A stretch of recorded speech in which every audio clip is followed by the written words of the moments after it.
মা, আসছে বছর আবার এসো। প্রতি বছর বছর আমার ঘরে এসো। আমি কখনোই তোমাকে আমার মা হিসেবে পুজো বা বরণ করিনি।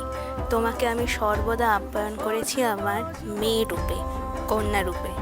এই জন্য সবাই যখন তোমায় মিষ্টি খাওয়াচ্ছে, আমি তোমাকে চকলেট মাঞ্চ খাইয়েছি, কারণ আমার নিজেরও ওটা খুব পছন্দের।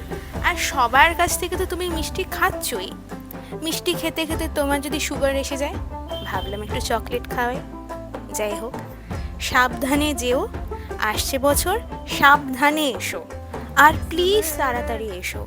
আরও বেশি দিনের জন্য এসো তো বলতে পারবো না, মন চায় তো বটেই, কিন্তু এটুকু তো আবদার করতে পারি যে তাড়াতাড়ি এসো, সাবধানে এসো, আর সকলের মঙ্গল করো। আর মোস্ট ইম্পর্টেন্টলি, তুমি নিজে ভালো থেকো। আর যাওয়ার আগে মন খারাপ করো না।